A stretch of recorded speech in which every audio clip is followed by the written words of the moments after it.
大家好，农历新年就快要到了，相信很多朋友都会自己做一些年饼。今天要和大家分享的就是雪花酥。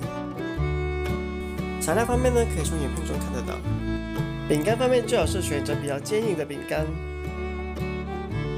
我这里用的是生的坚果，所以呢要先把它拿去烤一烤。如果你买的是熟的坚果，这个步骤就可以省略。我这里用的是花生还有杏仁。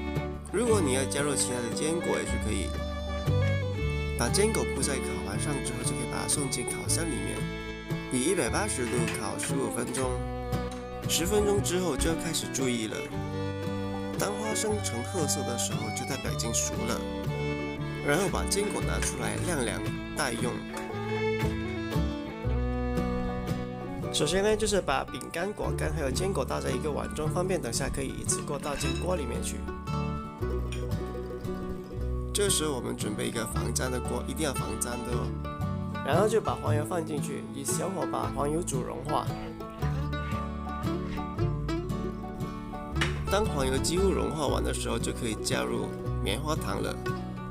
棉花糖方面，尽量就选择白色的。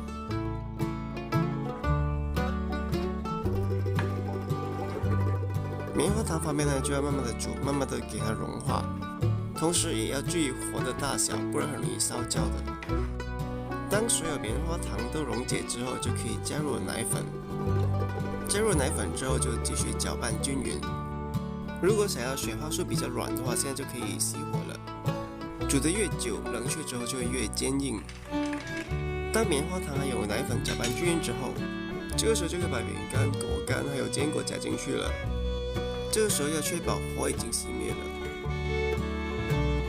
继续翻拌，直到棉花糖把所有材料粘住的时候，就可以把它倒出来。我会把它倒在防粘的锡胶上，方便整形。你也可以使用防粘模具。大家要小心，因为那个棉花糖还是很热、很烫手的。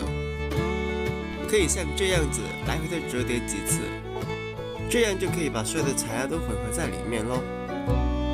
这个步骤也不要太过用力，不然所有的饼干都变成粉碎了。饼干可以压碎，可是千万不要压成粉。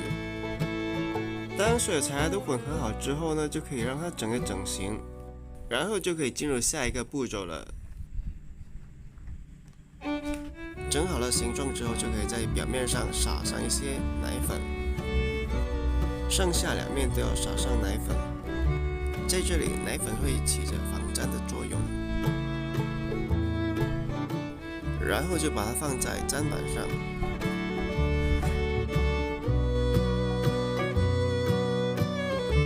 切成条状，然后再切成粒状。好了，今天要分享的这个原味的雪花酥就做好了。祝您农历新年快乐！如果你喜欢这个影片，就帮我按个赞，还有订阅这个频道，当然还有 Facebook 还有 Instagram 啊。谢谢收看。